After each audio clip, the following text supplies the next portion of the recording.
Baruch atah Adonai Eloheinu melech haolam, Adonai Eloheinu, Adonai Echad. Muy buenos días, mis amados leones y leonas de Rema y Remanente. Sean todas y todos bienvenidos una vez más a este púlpito de predicación de la Sagrada Torá, de la Torá Emet, de la verdad verdadera, de la palabra del Eterno. Quien les habla, su amigo, su hermano, su servidor, el Roe Jofre Granadillo, el profeta Boanerges Ben Yosef. Les bendigo en el nombre y la sangre de nuestro amado Ribi Yahshua HaMashiach Ben David. Un honor estar acá nuevamente con todos ustedes para continuar llevando adelante esta enseñanza, destruyendo a Roma. Cuando hablo de Roma, hablo del cristianismo histórico, hablo del sistema del Vaticano y todo lo que ha parido durante 18 siglos, todo lo que ha descendido de él, catolicismo y por supuesto el cristianismo evangélico. Si Yahshua Ben David es el Mashiach, si Yahshua Ben David es un hebreo entre hebreos y es un judío entre judíos, y es un maestro de la Sagrada Torá, el maestro de maestros de la Sagrada Torá de Hashem. Pregunto, ¿cómo es que surge luego una cosa diferente llamada cristianismo? Que se convierte no solamente en una religión diferente a la de Yahshua HaMashiach. Digo que no es lo que Yahshua vivificó, no es una religión, es la Torá. Pero digo, es algo diferente a lo que él vivió, a lo que él predicó. Y esto llamado cristianismo es una religión antisemita, antijudía, anti-Torá, anti-Hashem, anti-Mashiach. ¿Cómo es que surge eso? ¿Cómo ocurrió esto? Para responder correctamente esta pregunta, mis amados hermanos, tenemos que enfocarnos no en Yahshua. Escúchame bien, no en la vida de Yahshua, no en su tiempo, sino en lo que sucedió después de su muerte y de su resurrección de entre los muertos, fuera de Israel. Cuando su mensaje entra en un mundo que no era hebreo, en un mundo que desconoce completamente la perspectiva hebrea. Allí es donde tenemos que enfocarnos, es decir, en el mundo politeísta pagano del Imperio Romano de fines del siglo I, con todos estos virus teológicos de falsa doctrina, la doctrina de la sustitución, la teología del reemplazo, con todos estos virus teológicos de la falsa idea de que Yahshua fue anti-Torá y que rompió con su judaidad y que creó algo diferente a lo que el eterno Yod-Hei Vah-Hei le dio al pueblo de Israel. Con esta falsa teología de que los creyentes de origen gentil no tienen nada que ver con Israel, sino que son una cosa separada, un árbol distinto al olivo natural, al cual un día fueron injertados los creyentes de origen gentil a partir de la destrucción de Jerusalén en el año 70 después de Mashiach. Comienzan a ser desligados poco a poco de su matriz, de su raíz hebrea. Y esto, por supuesto, se acelera notablemente cuando la nueva generación de intelectuales cristianos, nacida y creada fuera del manto apostólico originario, comienzan a emitir interpretaciones ignorando la esencia, la raíz de Yahshua Ben David. Como resultado de todo esto, a finales del siglo I y comienzo del siglo II, surgió algo que llamaron cristianismo, totalmente divorciado de sus raíces hebreas. La mayoría de las veces, enemigos de Israel y antisemitas en su misma esencia. Y desde una enseñanza que en un principio fue extraordinaria, cuando comenzaron a recibir la Sagrada Torá y a recibir verdaderamente el mensaje de Yahshua, que es la Torá, de una enseñanza que mantuvo siempre a los cristianos primitivos, vamos a llamarlos así, unidos. No eran cristianos, pero creyentes, vamos a decirlo así, en el mensaje de Yahshua. Los mantuvo unidos al pueblo de Israel, amantes a todo lo que era la costumbre hebrea por la Torá y respetuosos de la misma Torá, por supuesto. Y con ese mensaje compartieron la rica savia del olivo natural, que es Israel. Entonces luego surge una rama extraña, un árbol diferente, sin raíz hebrea, y no solo divorciado, sino convertido en su peor enemigo, que es lo más grave de esto. Mientras que el Rav Shaul HaTarsi enseñó que los gentiles no deben judaizarse, pónganme mucha atención, esto es clave. El Rav Shaul enseñó, no deben judaizarse, ni vivir como judíos para estar bien con Hashem. porque cuentan con los méritos alcanzados por Yahshua HaMashiach ben David, no como extraños ni advenedizos, sino como conciudadanos de los Kadosh, de los apartados de Hashem y miembros de la familia de Yud-Hei Vah-Hei. Mientras él enseñaba eso, surge luego algo contrario totalmente al mensaje del Rav Shaul, un movimiento diferente, sin la teología hebrea del Rav Shaul, completamente divorciados de Israel y de la Torah. Esto es tremendo. Si tú le preguntas a cualquier teólogo, cualquier pastor, apóstol de estos que son unas lumbreras del conocimiento de la Biblia, ¿qué ocurrió para comienzos del siglo II, 100 años después de Yahshua HaMashiach y 50 años después de los apóstoles originarios? De repente lo vas a meter en un problema, porque esa parte de la historia poca gente la conoce. Y menos gente tiene la revelación de lo que ocurrió ahí. Una cosa es que tú leas una historia y otra es que se te revele lo que el Eterno hizo con esa historia. ¿Qué pasó aquí en este tiempo? Yahshua HaMashiach, que fue presentado en un principio como el Mashiach judío de Israel, ahora comienza a tomar una personalidad completamente diferente. El pueblo hebreo que estuvo al lado de Yahshua y que lo siguió en su vida y enseñanzas, que fue muy corto ese ministerio, apenas unos 6 meses, pero lo siguieron. Ese pueblo ahora es confundido con el liderazgo opositor judío, opositor hebreo, y se levanta entre los gentiles un movimiento antisemita, antijudío, anti-Israel, anti-hebreo, anti-Torah. La teología del Rav Shaul HaTarsi, que es continuidad histórica de Yahshua HaMashiach, como hebreo, como judío y de la Torá, esa teología del Rav Shaul, esa enseñanza del Rav Shaul, comienza a ser interpretada completamente diferente. Y entonces se erige un movimiento no hebreo fuera de la Torá y contrario a las enseñanzas de Yahshua HaMashiach y del Rav Shaul HaTarsi, enarbolando ahora la bandera de la teoría de la sustitución y la teología de la transferencia. Ya vamos a ir analizando esto. Mucha gente está con los ojos pelados diciendo, pero bueno, ¿qué es eso de la teología de la transferencia y la teoría de la sustitución? Lo vamos a explicar. Tenga un poquito de paciencia. Esta teoría de la sustitución y la teología de la transferencia, que se vuelve completamente diferente el mensaje a lo que fue la intención de Yahshua HaMashiach y de los apóstoles originarios desde un principio. Y gracias a ese movimiento no hebreo, movimiento gentil, movimiento completamente pagano, ha nacido una cosa nueva, una cosa distinta. Ha nacido el cristianismo.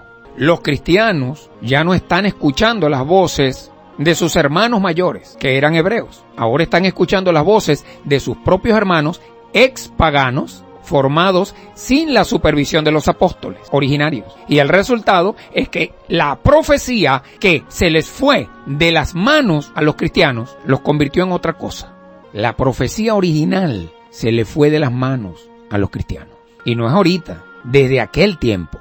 Los profetas cristianos perdieron los ojos, perdieron el ruaj de la profecía y su cuerpo se quedó sin vida, momificado, porque una rama que es separada de su tronco original, tiene como destino secarse y eventualmente morir, excepto que suceda algo que la traiga de nuevo a su tronco original y la vuelva a injertar donde Yod-Hei Vah-Hei un día la puso y reciba otra vez la rica savia de la vida y entonces pueda reverdecer.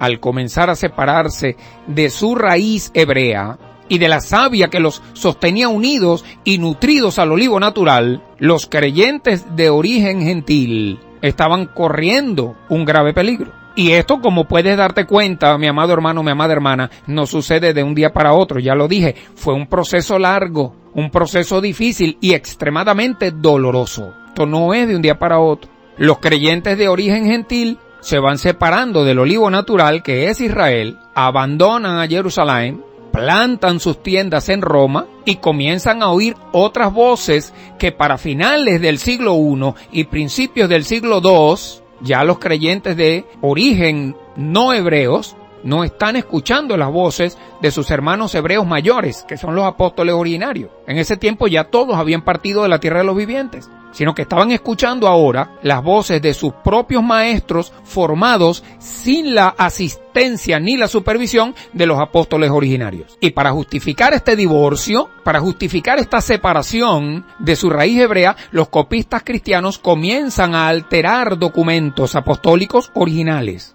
para fortalecer y respaldar sus propias teologías, para favorecer sus propias exégesis y para justificar su separación de la raíz hebrea de su fe. Yo espero que me estés siguiendo. Estoy hablando de historia pura. Y esto no es una historia por allá, una novela. No. Esto es bíblico. Pero tú puedes meterte en internet y comprobar todo lo que yo te estoy diciendo. Ese es el tema. Entonces, mis amados hermanos, aunque ya les mostré cómo alteraron el texto, vamos a decir, en estas primeras ejemplos que les puse, quiero compartirles algo que es extremadamente importante. Si puede, póngase el cinturón de seguridad para más tranquilidad. Les voy a mostrarles algunas cositas aquí. Fíjense ustedes, si tienen allí su Biblia, puede acompañarme a Mateo 11:13. Masoreta llamado Matillahu o Matillaj. Verdaderamente Roma le puso Mateo porque lo que hicieron fue darle un Mateo a lo que ellos conocen como Nuevo Testamento, que no es nuevo ni es testamento. Mateo 11:13, fíjense, todas las versiones cristianas que dependen de los manuscritos griegos lo traducen así: porque todos los profetas y la ley profetizaron hasta Juan. Hasta Juan.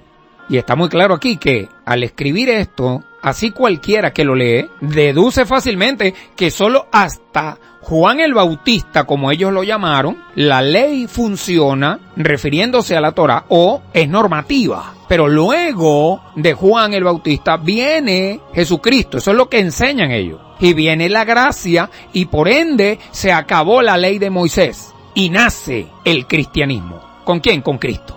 Es decir que con Juan el Bautista terminó la dispensación de la ley de Moshe y ahora con Cristo Dios introduce una nueva dispensación que es la dispensación de la gracia según la teología romana cristiana. Eso es lo que está allí. Ahora, todo esto es a partir o guiado del texto traducido de los manuscritos griegos de ese Masoreta, llamado Matillaj. Hasta hoy en día, mis amados hermanos, hasta hoy existen doctrinas cristianas que dependen de este texto griego para sostener la teoría que Israel es una cosa y la iglesia cristiana es otra cosa, y que con el Mesías se reemplaza a Israel por la iglesia cristiana. Es decir, que ya la novia no es Israel, la novia es la iglesia ahora. Y no solamente se reemplaza a Israel por la iglesia cristiana, sino que se reemplazó a Moshe, a Moisés, como lo llamaron ellos,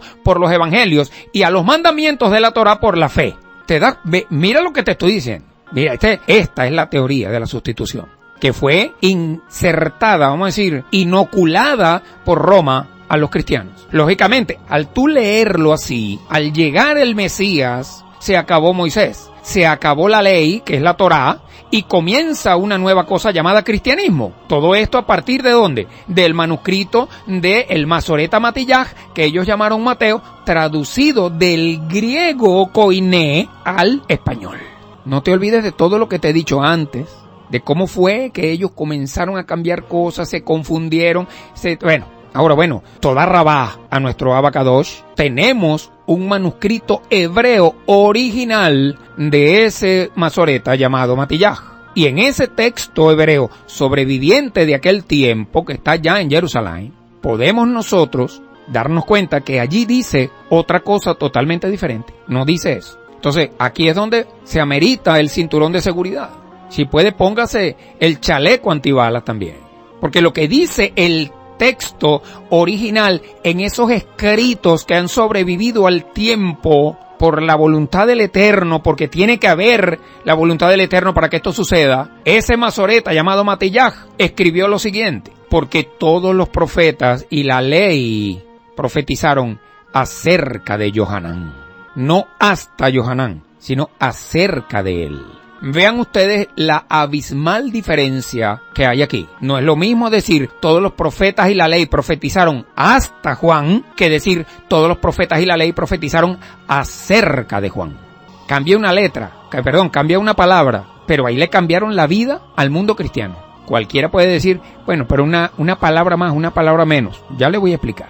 Para que usted vea que no es tan simple. Para que usted vea la maquiavélicamente que hizo esto. Que no la cambiaron porque se equivocaron, no. La cambiaron con todo el conocimiento de causa. El texto griego enseña que, llegado Juan, se acabó la ley. El texto hebreo original enseña que en Juan, en Yohanan, precisamente lo que los profetas y la ley y la Torá anunciaron, el Tanaj hebreo, se estaba cumpliendo. Entonces, lo primero es discontinuidad y lo segundo es continuidad. Se lo voy a traducir. Cuando la iglesia cristiana enseña que todos los profetas y la ley profetizaron hasta Juan, ahí corta. Por eso digo, es discontinuidad. Corta y se desvía hacia otro lado. Pero cuando el texto original de Matiyaj, no el que inventaron en Roma, sino el original que está allá en Jerusalén, guardado en algún lugar, es continuidad de lo que viene en el Tanaj. Por eso es que la iglesia cristiana es discontinuidad del Tanaj hebreo, porque corta la historia bíblica, la historia del reino de Hashem en la tierra de los vivientes, la corta en Antiguo Testamento y Nuevo Testamento. Pero eso en el original, desde el punto de vista de la perspectiva hebrea, no es así. La historia es una sola, no la puedes partir. Porque Yahshua HaMashiach no vino a partir la historia en dos, vino a terminarla, a concluirla, a completarla. Vino a hacer la parte que le corresponde al Rúa del Mashiach. Pero para tú entender esto tienes que ponerte los lentes hebreos. ¿Me entiendes cómo es? Alguien me dijo en una oportunidad, usted no puede decir que todos los cristianos somos romanos. ¿Ah, no? Y entonces, ¿por qué todos seguían por el calendario gregoriano de Roma? Porque todos seguían por allí. Porque todos seguían por la palabra que Roma les dio. ¿Por qué seguían por ahí? Ah, bueno, pero, no, ya va, hermano. Perdóname, viejo. O es Roma o es Israel. Si tú vas a China y te compras el libro de Don Quijote de la Mancha en chino, ¿tú le vas a aceptar a los chinos que te digan que el libro de Don Quijote de la Mancha es chino porque ellos lo tradujeron al chino? No, mi hermano. Ese libro es y será toda la vida una obra literaria de los españoles. El texto de la palabra dada a los hombres por el Eterno no es romano, es hebreo. Eso no lo puede cambiar nadie. Que fue compartido, eso es otra cosa, muy diferente. De hecho, este concepto que estamos aquí, o que tenemos aquí, de que todos los profetas no hicieron otra cosa que hablar del Mashiach, no es solamente una idea hebrea. O sea, no es solamente una idea hebrea preservando el texto hebreo de Matiyaj. Escúcheme bien, si tú le sigues el rastro a esa enseñanza, la vas a encontrar en muchas partes, incluso en el judaísmo talmúdico que surge después. Y esto sí es tremendo. Roe, ¿usted me está diciendo que en el judaísmo talmúdico podemos encontrar enseñanzas de Yahshua? Sí, porque lo que Yahshua enseñó fue la esencia de la profecía de todo el Tanaj hebreo en función del Mashiach. Bueno, dígame, aunque sea una cita del Talmud para yo buscarla, a ver, bueno, yo te la doy. Si tú logras conseguirla, bueno, Baruch Hashem. Pero tienes que tener mucho cuidado. He visto, conozco varios hermanitos que se pusieron a hojear el Talmud y hoy andan por ahí como un papagayo sin cola. Para fines del siglo V, 580, 590, años 580, 590, los rabinos de Babilonia enseñaron esto. Voy a citar el Talmud, con el permiso de ustedes y de mi padre Hashem. Todos los profetas profetizaron de los días del Mashiach. ¿Estás oyendo? Estoy leyendo Talmud. Todos los profetas profetizaron de los días del Mashiach. ¿En qué parte está eso, Roy? Tome nota. Sanedrín 99-A. Sanedrín 99-A.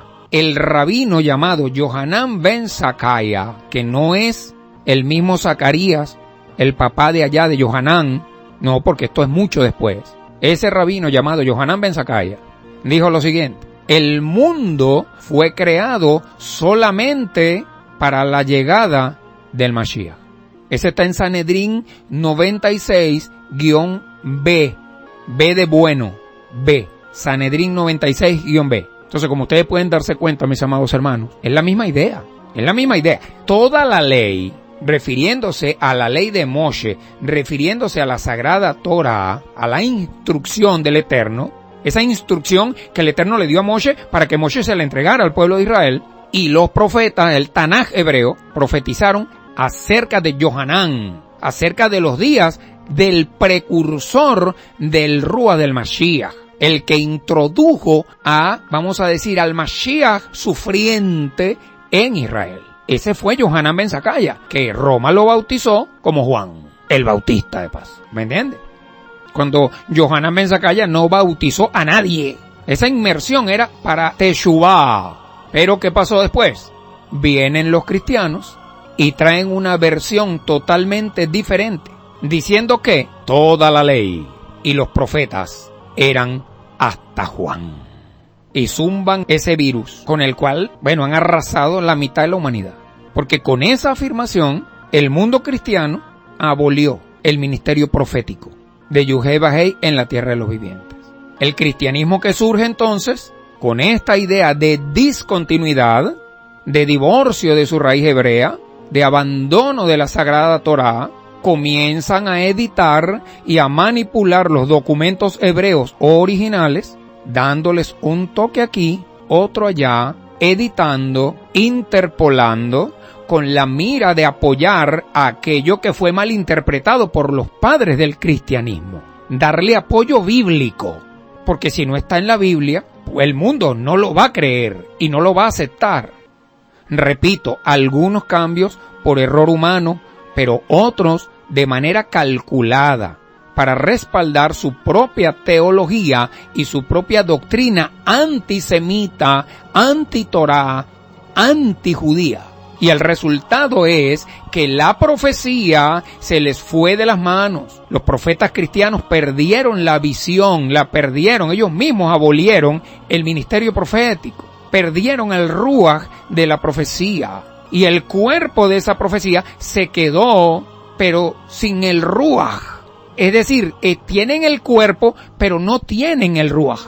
Y al separar la rama de su tronco original, la ramita se secó y se murió. Entonces se levantaron muchas voces y muchos maestros decididos a sacar a los cristianos del olivo natural, o a los creyentes, despegarlos del olivo natural. ¿Para qué? Para que se secaran.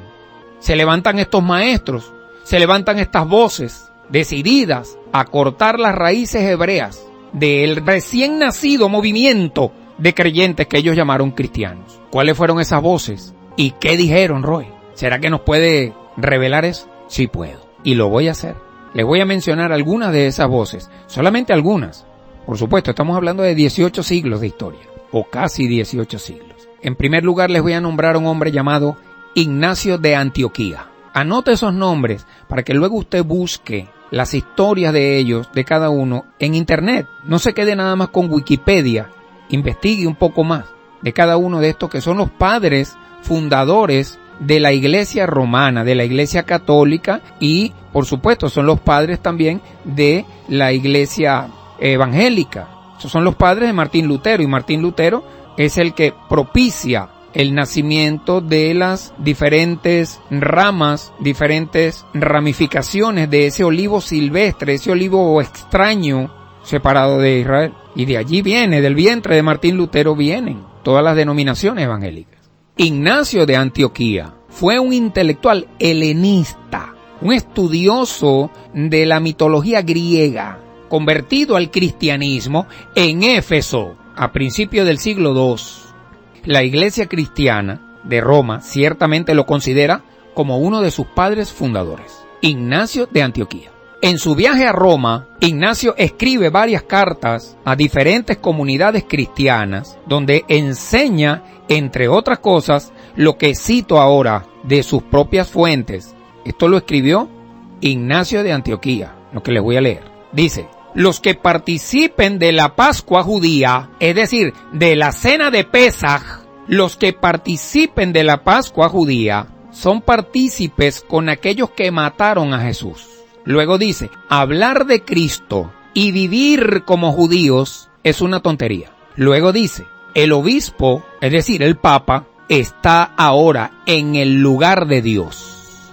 Los presbíteros están ahora en el lugar de los apóstoles. Imagínense ustedes, uno de los padres fundadores de la iglesia cristiana, a la cual muchos de los que me están escuchando pertenecen todavía, pero que están siendo libres ahora con esta enseñanza, porque estamos destruyendo todo esto. Ignacio de Antioquía fue el primero, posiblemente, en crear las bases teológicas para que los cristianos no celebren la Pascua hebrea, es decir, la cena de Pesaj, en la misma fecha cuando los hebreos la celebran, sino en una fecha diferente. Este hombre fue el que sentó las bases teológicas para que la cena de Pesaj de los hebreos no coincidiera jamás con la celebración de la Semana Santa romana. Por eso es que tú ves que la cena de Pesaj, la Pascua de los hebreos, nunca coincide con la Pascua romana. Eso viene de la mente de este hombre, llamado Ignacio de Antioquía. Cuando tú celebras la Pascua en una fecha distinta, asumes sobre tu vida una autoridad distinta también. Repito, cuando tú celebras la Pascua en una fecha diferente, asumes sobre tu vida una autoridad distinta también y una cobertura espiritual distinta a la cobertura que portaban los apóstoles originarios. Tú estás asumiendo sobre tu vida una autoridad distinta a la de Yahshua, una cobertura diferente a la de Yahshua. ¿Quién es la cobertura de Yahshua Mashiach? Yod-Hei Vah-Hei. Una persona que celebre Semana Santa está asumiendo sobre su vida una cobertura que no es la de Hashem, no es la de Yahshua, es otra, muy diferente. ¿Alguna vez tú te has preguntado eso? Por allá gritó uno, sí, Roe. Bueno, ¿por qué la iglesia cristiana celebra la Semana Mayor, como ellos la llaman, en una fecha distinta al Pesaj hebreo, a la Pascua hebrea? ¿Por qué? ¿Por qué la iglesia cristiana sigue transitando por un camino diferente al del pueblo hebreo? ¿Por qué? ¿Por qué? ¿Por qué tenemos pastores protestantes evangélicos que llaman por teléfono al cura, al párroco de la parroquia donde ellos tienen la iglesia evangélica para preguntarle, padre, ¿en qué fecha cae Semana Santa este año? ¿Por qué sucede eso? ¿Por qué hay personas que pagan un viaje para Israel y son llevados a Israel a celebrar Semana Santa en Israel, en Jerusalén, en una fecha distinta a Pesaj y a panes sin levadura? ¿Por qué en vez de enseñarte a sacar la levadura de tu casa, te enseñan a buscar un huevo de Pascua con un conejo? Tú te imaginas, esto es una locura, mi hermano querido. Usted nunca se ha preguntado de dónde salió la idea de que un conejo, que es un mamífero, ponga huevos. Esto es algo muy tremendo, hermano. Esto es tremendo. Pero yo les voy a revelar a ustedes la razón de ser de todo esto. Para eso estoy aquí, ¿no? La razón de ser de esto, mis amados hermanos, es porque Ignacio de Antioquía, quien es un santo para la iglesia romana, San Ignacio, uno de los padres fundadores del cristianismo histórico, dictaminó, decidió, como todo un autócrata, que los que participen de la Pascua hebrea, o sea, de la cena de Pesaj, son copartícipes, son cómplices de aquellos que asesinaron a Jesús. O sea, a su Mesías. Unos años después, cambiaron la verdadera fecha de la Pascua y ahora los cristianos siguen el calendario greco-romano de Gregorio, del Papa Gregorio, el calendario gregoriano, y no el calendario hebreo. Te lo estoy diciendo con nombre y apellido. Búsquelo. Usted es libre de buscarlo en internet. Los cristianos fueron cortados de Israel. Fueron sembrados en Nicea. Y ahora, lógicamente, transitan por un camino totalmente diferente al del pueblo escogido por Yod-Hei Vah-Hei. Y transitan un camino totalmente diferente y desviado de la sagrada Torá del Eterno. Ahora, por supuesto que tú no tienes la culpa de nada. Tú que me estás escuchando. Tú, amado hermano cristiano, que me estás escuchando en este momento. Tú no tienes la culpa, pero tú arrastras el problema. Porque tú perteneces por ahora al sistema que separó a los creyentes y seguidores de Yahshua de sus raíces hebreas originales. Los pastores que me están escuchando, mis amados hermanos pastores y apóstoles, tampoco tienen la culpa, ellos no son culpables. Eso fue lo que les enseñaron en los seminarios cristianos y en las escuelas pastorales, bueno, en las escuelas dominicales donde fueron educados. Y lo digo con propiedad porque yo vengo de allá, mi hermano. La inmensa mayoría de los pastores cristianos no tienen la más mínima formación hebraica, porque en ninguna escuela pastoral les dan raíces hebreas, en ninguna. Pero sí tienen la máxima formación romana, y no podemos pedirle a ellos que enseñen algo que no conocen, y en lo cual, de paso, no han sido educados. No podemos exigirle. Eso es lo tremendo cuando un hermano, pastor o apóstol recibe esta enseñanza y se le revela y pretende seguir enseñando la mentira. Ahí es donde viene Destroyer y te toca la puerta. ¿Cuándo es que va a pasar Destroyer? Mañana, a la caída del sol. Mañana vamos a tener que ungir nuestras casas con la sangre de Yahshua Mashiach ben David. Y vamos a tener que observar con un corazón contrito y humillado la cena de Pesaj para que Destroyer, el ángel de la muerte que le sirve al Eterno, pase de largo. Pesaj, pase de largo. Cuando vea la sangre en el dintel de tu casa, sabrá que en ese hogar hay una familia que tiene el corazón limpio y puro y ha honrado al Eterno con su obediencia. Es igual que los médicos. La mayoría de los médicos que me están escuchando, les bendigo a todos en el nombre de Yahshua Mashiach. La mayoría de nuestros hermanos médicos son formados en la ciencia de la medicina alópata. O sea, tienen muy poco conocimiento de la medicina naturópata. Yo no soy médico, estoy planteando un ejemplo. La medicina alópata, bueno, la gran mayoría, pero hay medicina naturópata también. Entonces no podemos pedirle a un médico que me recomiende a mí una terapia de aceites esenciales de grado terapéutico para sanarme de una afección respiratoria, por ejemplo, cuando lo único que él conoce son los antibióticos creados por una industria farmacéutica. No le puedo pedir, porque él no conoce esa rama de la ciencia médica, no la conoce. Él va a darme una recomendación según lo que él conoce. Exactamente lo mismo pasa con la teología. No podemos pedirle a un maestro cristiano formado exclusivamente en la teología cristiana romana que vaya a su iglesia y enseñe la vida, la obra de Yahshua Mashiach como hebreo. No puedo hacerlo porque él no fue formado en esa teología y por lo tanto no la conoce. ¿Por qué le digo esto, mi amado hermano? Porque usted, que es cristiano y que todavía está en Roma por ahora, no vaya a salir de aquí corriendo hoy o mañana a preguntarle a su pastor, ¿cómo es posible que tú nos engañaste a todos aquí? Nos escondiste la información. ¿Por qué no nos enseñaste la verdad verdadera de todo esto? ¿Por qué nos has seguido manteniendo fuera de las verdaderas raíces hebreas de nuestra fe, que son hebreas y no romanas?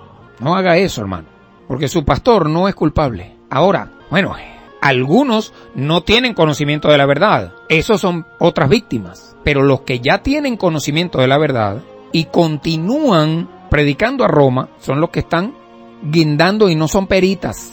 Pero ¿cómo voy a saber yo si sabe o no sabe la verdad? Bueno, muy sencillo, mi hermano. Si a ti tu pastor te dice, no escuches la demoniera esa que están predicando en la radio, ya tú sabes que él sabe la verdad, pero se está negando a predicarla. Él se está guindando. Entonces, no te vas a poner a pelear con tu pastor. Simplemente sales de ahí y no vuelves más. Y cuando te llame y te pregunte, ¿qué pasó que no viniste más? Usted le va a responder como le dijo el Rashaúl a Gamaliel. Mira, ¿sabes qué, Gamaliel? Se me reveló la verdad, viejo. Me conseguí de frente con Yahshua Mashiach. Me tumbó del caballo. Yo no vuelvo más para tu escuela, Gamaliel. Yo no vuelvo más a la religión. Yo me voy con Yahshua. Estoy dándote, amado hermano, amada hermana, una información que el eterno Yudhei Bajei mantuvo velada por más de 17 siglos y medio. Y luego que la recibas, entonces tú tomarás tu decisión. ¿Qué vas a hacer con esta información? Entonces tienes que llevar en tu mente que uno de los padres fundadores de lo que hoy conocemos como el cristianismo histórico católico y evangélico, enseñó que los que practican la Pascua hebrea, los que celebran la cena de Pesaj y panes sin levadura, son partícipes con aquellos que mataron a Jesús. Ahora, para el tiempo de Ignacio de Antioquía, apareció también el autor de la Didaje. La Didaje Puedes buscarla también en internet. Didaje, con acento en la E. Didaje. Este es un documento cristiano importantísimo, crucial, de la segunda mitad del siglo I. Y para entender la Didaje, en lo que quiero explicarles, mis amados hermanos, primero tengo que darles un entorno histórico, vamos a decir, un contexto. El lunes nos vamos a poner en este contexto y vamos a comenzar o a proseguir la enseñanza con el tema de la Didaje. Entonces, algo muy importante. Este es un documento crucial para lo que estamos aprendiendo. ¿Cómo influyó la Didaje en esta historia? Les amo y les bendigo, mis amados leones y leonas de Rema y Remanente. Shalom, shalem para todos, mis amados hermanos.